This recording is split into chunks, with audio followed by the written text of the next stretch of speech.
So we're super excited to have two new Texas transplants join us in a conversation now, Glenn Hammer and Peter Rex.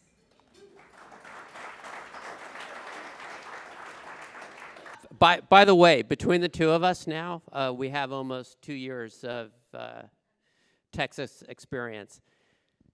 Peter, welcome. Yeah, thanks. Good to be here. I appreciate it, guys. I put my shorts on for all of you. I could have just worn my underwear, so. Well, what the audience doesn't know, I have my swim trunks in the green room. So right after this, I'm going to take a dip. Peter, you're in Austin. You're a very successful business guy, but your journey here is a super interesting one. I'm going to get into a few of the details, but to me, what strikes me right off the bat is you took a journey around the world and visited 85 or so countries, and you could live anywhere. Why Austin? Why Texas? Yeah, so to give a little background on that, I when I decided to go bigger, go next level, go into technology, my goal was to create the largest enterprise ever built, and that's still my goal right now. So I figured I'd do something small, in business. So, but being that I had that and I was actually very serious about it, I put together a 60-year plan.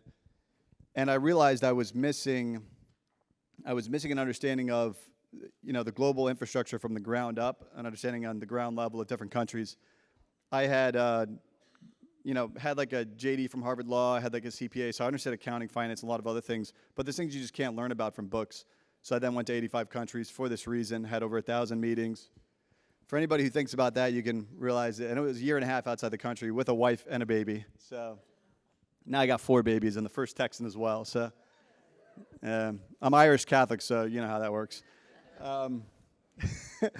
That's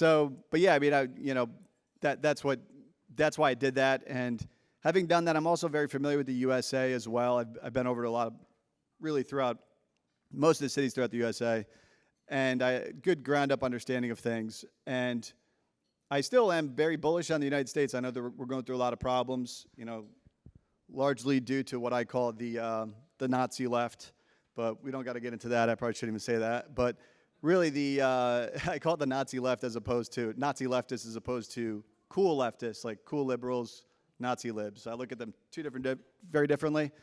So, but that sort of radicalization that's happening, I think a lot of people are worried about that. I am worried as well. I did come to Texas. I think it's a very friendly environment that gives you some of the reason why I came here. As everything, there's never just one reason. But I also see Texas as a place that has a culture that's rich in a lot of things that I want to continue to build in my company, my teammates, but also my family. And those are things, I described them before as faith, family, freedom. But also there's other things too that is unique and very good for business. There's a pioneering culture here that I think is unique in places I've seen.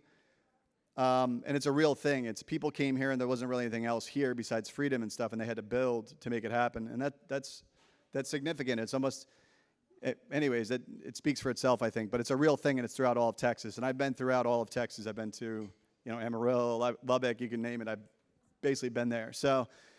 And actually, I've been here for over a year, so I have to welcome Glenn. Welcome to Texas, Glenn. Great to be here.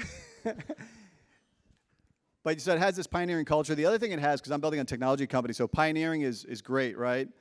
Also, because I don't want something the same as Silicon Valley, which I think has become largely insular and looking in upon itself.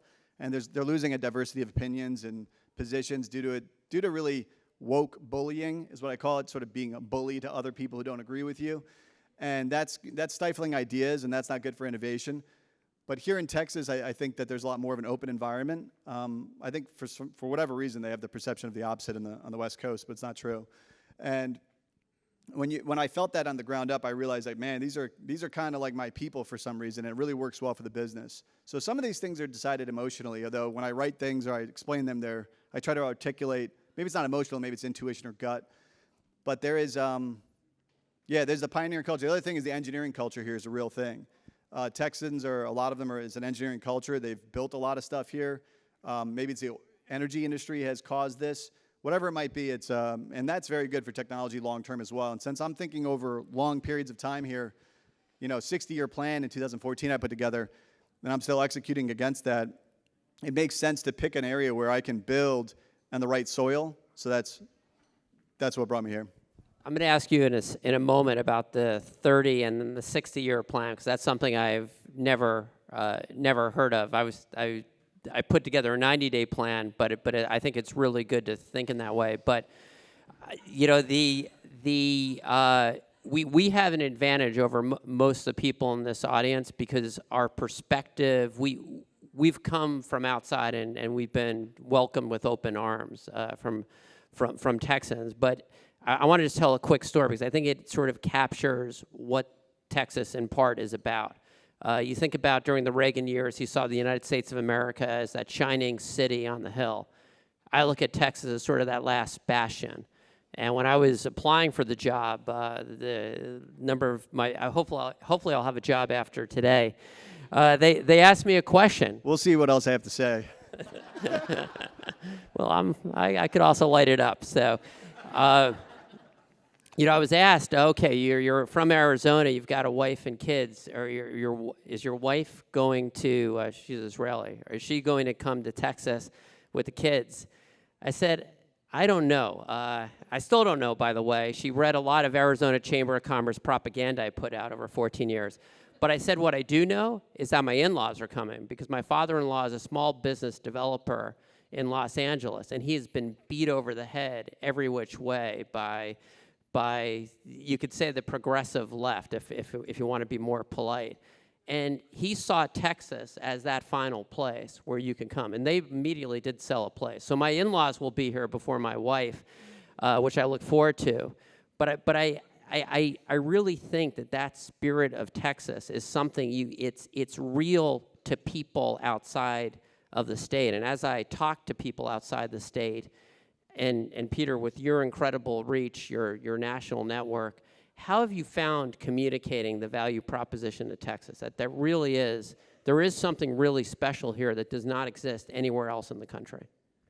Well, yeah, first of all, just to step back a little bit, which maybe I should have done before, but I just thank you all for making Texas the way it is, because that's why I moved here, right? And my bringing my family here as well, as I feel very confident that we've chosen a good area to raise kids in. So, and I didn't build this stuff, you guys did, and the Texans that are here are the ones who built that. So, and I hope to continue to contribute to that in keeping Texas Texan and keeping a place that, faith, family, freedom, these types of values that are invisible values but are very important, that they continue to thrive and that there's an acceptable environment for those ideas to flourish.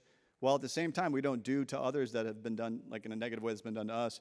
We keep an open-minded too. We let the other side speak fully, and we're charitable to them. Not people who are intolerant, those are the ones I have a problem with, but cool people, we let them speak up and we hear their positions because we don't have a monopoly on truth, right? But that's an open environment in Texas that I want to keep and contribute to help, keep that going. So, but yeah, thank you for, what you've done so far in Texas. And I'm on your side, so we got to partner together to keep things going in the right direction. And when you think about just simple logic, I think you go if A, then B, then C, right?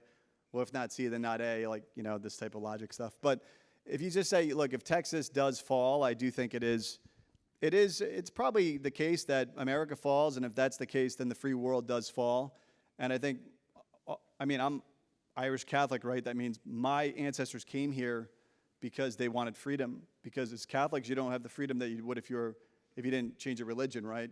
Because you're under the British Empire. But and I think most people come here through your wife is Israeli. A lot of people have been, for different reasons, discrimination held down, and they've come to America for these opportunities because we have an open system.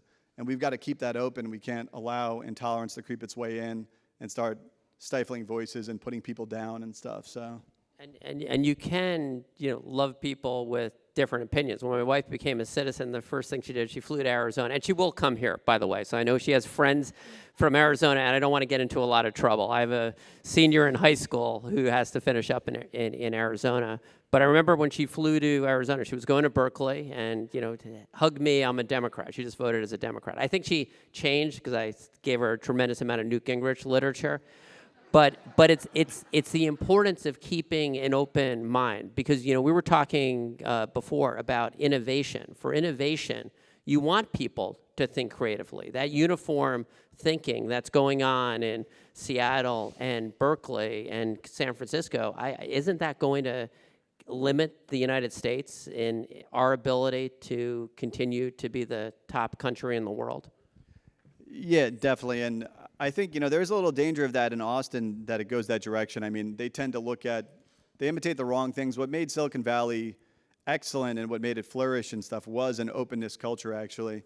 And it was, cool liberals that helped to create San Francisco the way it was. There's also other people as well, but there's a lot of open-minded people that help it to be that way. And I think a lot of that's has switched the other way. And I don't know if that continues that direction or if the pendulum starts swinging back and it becomes more moderated. But it's definitely a concern, and I think that ideation and openness is something in my company that we emphasize. And that's, bring your whole self to work. I don't care if you're a Bernie Sanders fan. I don't care, what your position is. You probably have a perspective I can learn from, and you can voice your opinions there, and that's cool, If you come in on the other hand and you're like, oh, I hate you, you voted for Trump or something, or whatever it would be, then yeah, you're out. I'm not going to deal with that. So, for young kids, so K through 12 education. Love your thoughts, your early thoughts on where Texas stands right now. Well, first of all, Texas education is underrated, and that's something I learned, and I was surprised by that as well. I mean, they have excellent institutions educationally. And it's not just University of Austin, Texas, which is also a premier institution. I think people don't understand how good of an institution that is. I do, and if you look at a lot of the great companies, they've been built next to institutions that they fed off of. For example, one that people don't think of is Walmart. Walmart's within 15 minutes of University of Arkansas, which is the flagship university. And, being near to a, university where you are innovating, you're developing people, you're getting some of the brightest people out of a state this size is a yes, please for me. I mean, we bought a hotel downtown called the Pearl last year, and that's under construction, unfortunately, because it takes a while with city code here, but we're still working on that. Should already be inside, but but we won't get into that. So we could get into a lot of tangents, can't we? But anyways, and I just say whatever I want, because I think we should have that type of a culture, and that's why I do that. I just speak my mind, and I'm not right about everything, but it's better I say it than I realize, and then people say, hey, you're wrong, and then I learn, So that's why I do that. But I want to get back to the 36 years. If you have that type of horizon, when you look at the demographics and the population changes, Texas the only state to gain 2 congressional seats, California lost a seat. I believe within 30 years, definitely 60 years, Texas should be the top state in the country in terms of population. Do you see that? Yeah, I mean, when I said that logical thing I followed, if Texas falls, America falls, whatever. But I would say that, if Texas succeeds, it doesn't mean America will succeed. I think there are some serious issues. But I would say it's definitely, if Texas succeeds, at least the free world continues, right? So I think it's very important that we continue to compound the position. Maybe I just lost your thread here. What was the quick thing? No. Sorry, I started responding to something from before. When you're thinking of, when you decided you were coming to Texas and Austin, I was wondering if the population, just some of the demographic trends, that the population of Texas just continues to increase basically far faster than any big state, while California is losing people, and New York. Yeah, so trend-wise, it's going to continue to get bigger, and there's multiple reasons for that. One is you get people like me who are kind of like what I say, it's because a lot of Texans are worried, like people like me come here from the West Coast and we're going to just screw it all up. It's a fair problem, especially if you look at me, you're like, this guy's, definitely not Texan. But, it's not about cowboy boots and hats, right? It's about other things deeper, right? So I'm not going to come in here faking, I'll just be myself, I don't got a cowboy boots and hat, but I did buy a ranch because I found out about how cool that is with the family. And on top of that, I mean, hey, who could turn down the ag exemption, man? That's amazing. I was like, what? Did I hear this right? And then with like drunken government leaders out of D.C. spending all this money, like, that's a great hedge on inflation. But anyways, so Texas will continue to grow. Yeah, look, I mean, you have 100 million plus people coming from Mexico. A lot of those people want in. And from there, you have great immigrants too. They're just like, our ancestors. Now, some are bad, and we got to make sure we, have good channeling and stuff, but they're coming anyways, right? And you have the middle of Central America as well. Those countries, they're also looking for opportunity. So you got that happening, and then you got these people like me who are almost like, I say I'm like a Cuban refugee. You ever met Cuban refugees? Like, they don't like communism. They hate it. So, because they experienced it. So I'm coming here too, and I'm thinking, man, I don't want that happening over here. There's other people like me coming as well. I mean, we get a lot of applications in my company, and this is interesting, from former Soviet Union people. I'm serious. You get like these applications, you read the name is like Russian, and they'll explain, they're say in Massachusetts, they're in some, California, wherever they are, Seattle area, and they'll mention that, hey, they want to join the company, or they just want to somehow, is there anything I could create that they could just join and support because they need to stay where they are?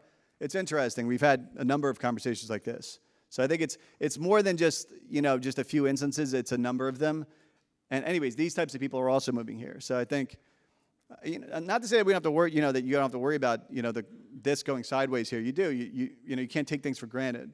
We heard from an earlier panel, internships and engineers. What post K through 12 is most important when you're looking to hire someone in your company, outside of just being open for freedom of expression and thought? What are some of the harder skills that are important? Yeah, so here's when I'll give a little ask to the audience, because you might either know people or whatever. There's two areas that I have struggled with, and we knew this coming in. One is talent. We need to get the best talent. And right now, the best tech talent, for sure, is in Silicon Valley and Seattle. So I'm not a naive person. I'm very pragmatic, and we knew that coming in. And the density over there is just tremendous. I mean, it would be like me saying there's good oil talent in, like, whatever, the Bakken region, when actually, like, the Midland Basin is extremely rich with talent. It's a different level of amount of talent. If people are energy people, they know what I'm saying. I'm not an energy person, but I do understand it a little bit. But it's like a 10x or 100x.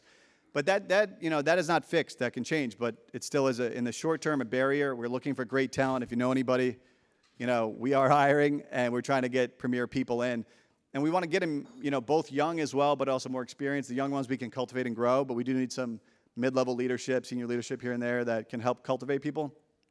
The second thing is capital. If you don't have capital that's aligned with you, they can definitely shut you down. And so far, I've been financing all of our things, which is, pretty damn expensive, if you can, imagine. But I've been financing a lot of these initiatives we're doing, and our goal here is to create new tech leadership, bigger and better and very different than Silicon Valley, and do it out of Texas. So if that gets anybody pumped up, or if you're into that idea, I do need help on the capital side. I don't have as much money as Joe Biden does, President Joe Biden. But otherwise, I'd dump $3 trillion into this. But anyway, sorry, go ahead. Well, no, and if any of our sponsors lose any employees, I apologize in advance. Yeah, we are poaching. Any questions from the audience? Companies or industries that maybe they haven't in the past, opposed to, say, New York or California? Yeah, it's a great follow-up because it helps me to get my ask in more clearly. You're welcome. Yeah, so, I wasn't clear on that. So there is a lot of money that's going, a lot of money. There's not much money going to tech, actually, on a percentage basis of the global money that's moving around. But 80+% of it's coming out of one area, Silicon Valley.